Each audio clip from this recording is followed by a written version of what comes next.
Ganun, diba? Oh! Let's go!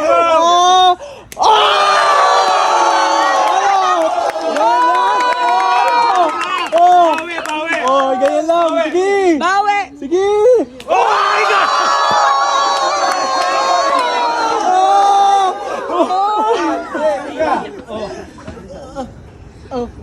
Ayoko na! Wala na! May nanalo na, may nanalo na!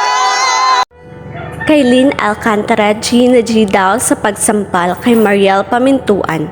Ito ngayon ang videong kumakalat sa social media pagkatapos ng isyong tila may namumuong tensyon sa pagitan ng dalawang kapuso actress sa sina kay Lynn Alcantara at Mariel Pamintuan. Sa video kasing ibinahagi ni Mariel sa kanyang TikTok account na may pamagat na Confession of a Starlet. Nagkwento kasi siya ng experiences niya as di sikat na artista disadvantages. Na-mention din niya yung special treatment. Naikwento din niya na bukod sa napagkakamalan siyang si Ashley Ortega, na ibahagi niya ang tungkol sa isang sampalan scene na kinailangan niyang gawin ka-eksena ang bida ng isang serye. Gina G umano ang ka-eksena niyang bida na sumampal sa kanya na halos sumiwalay daw ang kaluluwa niya sa kanyang katawan. Bagamat walang nabanggit na pangalan si Mariel, nagkaroon ng espekulasyon ang mga netizen na si Kaylin ang tinutukoy niya sa nasabing video. Lalo namang naispatan ng mga netizen ang tugon ni Kaylin sa komento ni Mariel na PS, nireshoot yung sampalan scene, medyo nakaganti naman ako kahit paano. Ang say ni Kaylin, bakit di niyo po minention pangalan ko, Madam Mariel? Pero sa kasalukuyan, hindi na mababasa pa ang nasabing tugon dahil burado na ito. Matatandaang nagkasama ang dalawa sa teleseryeng Love is Love at First Read ng GMA Network. Samantala, wala pang konfirmasyon mula kay Mariel kung si Kaylin ba ang tinutukoy niya sa sampalan scene o ang artistang nagmura sa kanya sa True Lies. Wala pa ring pahayag si Kaylin kung ano ang ibig sabihin ng kanyang komento kay Mariel. Ikaw, sino sa tingin mo ang artistang tinutukoy ni Mariel na pinagmumura daw siya habang nag-throw-line sila para sa kanilang mga ka-eksena sa taping? Actress na bully sa kanya, si Kaylin nga kaya? Narito naman ang videong kumakalat ngayon sa social media na naging dahilan ng hidwaan. Ay, be, akala mo, madaling maging artistang hindi sikat. Hindi kaya madali. Lalo na kapag hindi ka pa sobrang kilala, tapos marami kang kamuka. Ako ito one time, ang experience ko, nasa taping ako nito naglalakad ako sa kalsada. Tapos, may mga grupo ng bata, nagtitilian, nakatingin sa akin. So, syempre ako, assume ako. Sabi ko, ala, magpapapicture sa akin to. Ngiti-ngiti ako. Hinahanda ko na yung sarili ko, papalapit na ako sa kanila. Tapos biglang nagsabi yung bata, Ash Ortega, pa-picture! So ako, medyo napahiya ako ng slide. Grabe kayo, wala si Ash Ortega dito. Tapos sabi, hindi ba kasi Ash Ortega? Hindi. Ay, sorry. So, hindi na sila nagpa-picture. Medyo kawawa. Tsaka pagka starlet ka, syempre, hindi ka muna priority. Ang priority is bida. So, ito, sampalan scene. Magsasampalan kami ng bida. Tapos, rehearsal, hindi ko pa siya nasasampal. Parang, kumbaga, kunwari pa lang. Action, ganyan. Tapos, sabi sa akin ng producer, lumapit sa akin, Mariel, huwag mo lalakasan Kasi nung rehearsal, nakita kita parang malakas yung amba mo, parang malakas huwag mong tututuhanin.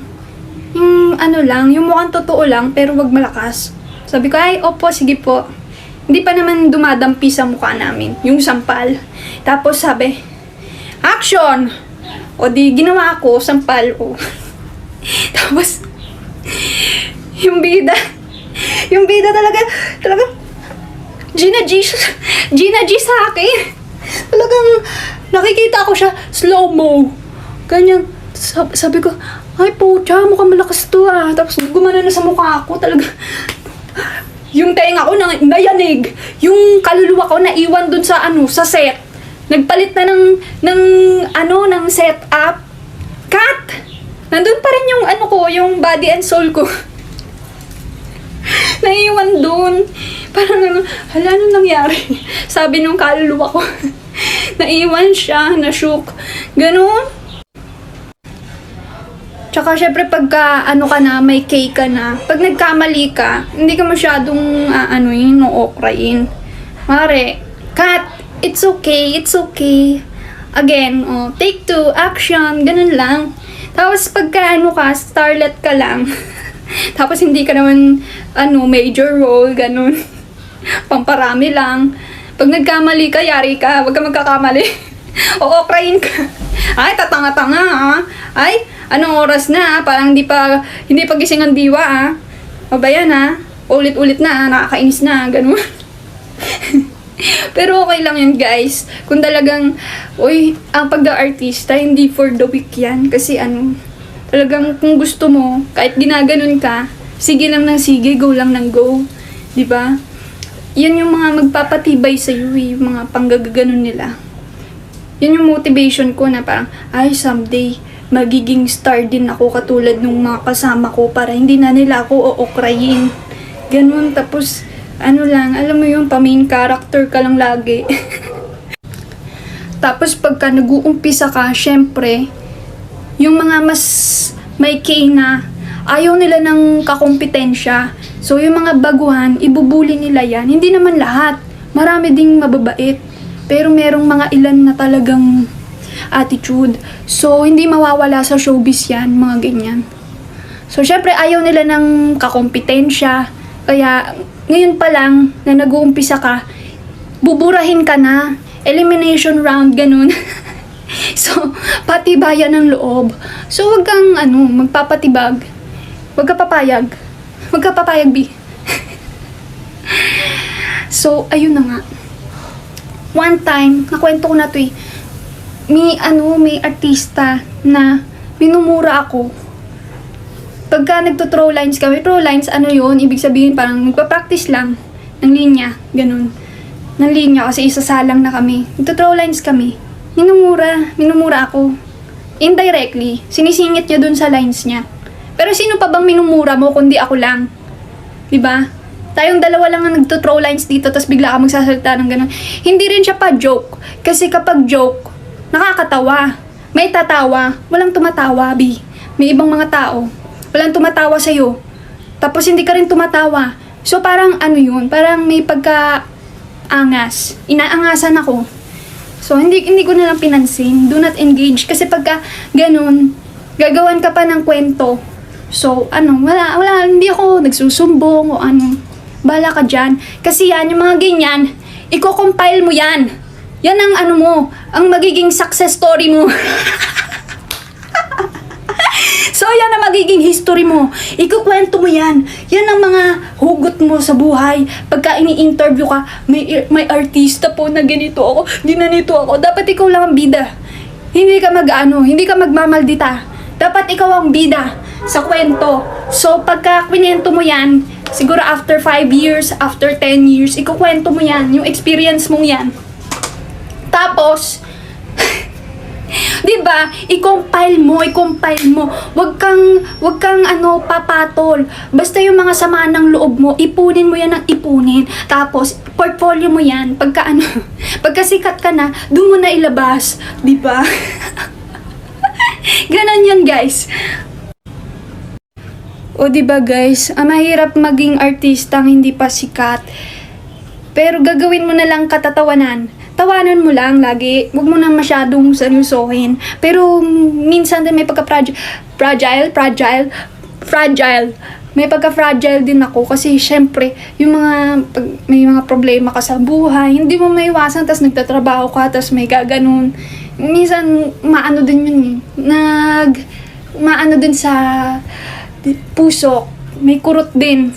Pero, pagkatapos ng pagsubok, huwag mo nang intindihan? Dead ma? Wala akong pakialam. Ganun lang, tapos tawanan. Tawanan na lang ng tawanan, di ba? Laughter is the best medicine. Okay. siguro may nag-iisip sa inyo na, ano ba to, bakit ginagawang katatawanan yung sarili niya? Bakit ginagawang katatawanan yung pag-showbiz niya? Kasi ako, guys, kahit saan ako mapunta, ang gusto ko lang lagi, honest, what you see is what you get. Prangka lang, ganun. 'Di ba? Totoo lang. Kasi pagka ganun kang tao, mas madaling maging consistent. Yung lies mo, hindi patong-patong. So, sa true lang. Laging true lang. Okay? So, yun ang ginagawa ko. Always saying the truth. So, pagka ganyan mga na-experience ko, kinukwento ko, ginagawa kong katatawanan. Kasi yun naman talaga. Yun naman talaga. Pero syempre, hindi dun matatapos yun. Kumbaga, dito ka nag-umpisa. Syempre, pagka tumagal, may pag-ano rin yan, may pag-angat din yan. So, yun yung nasa utak ko. Pero kung hindi naman mag-work, siguro, hindi God's will, hindi ibigay sa akin ni Lord, hindi pala ako dito para sa showbiz, okay lang. Kwento ko pa rin yung experience ko dito, 'di ba, sa showbiz. Okay lang, kahit hindi ako para dito. Basta ginawa ko yung best ko. And nagpakatotoo ako, that's enough for me, 'di ba? Na nag-effort ako and pinursu ko yung dreams ko para after that walang regrets, 'di ba? Pero kung kaya mong umangat kahit ilang pader yan, kumuha ka ng hagdanan, i-over the bakod mo. Ganun lang. Ganun lang nasa utak ko lagi na walang imposible. Okay? So, ang layo na ng sinabi ko. So, nag-ano na ako dito, nag-speech na ako dito, nangaral na ako, nag-chismis na ako. Hindi ko na alam kung anong video to. So, this is the final look, okay? Wala naman akong pupuntahan, nag-makeup lang ako para sa inyo. Because, wala lang. Ang sarap maglaro ng makeup eh. Thank you, Angelines, for my headband. Love it. Okay, arte-arte mo. Goodbye.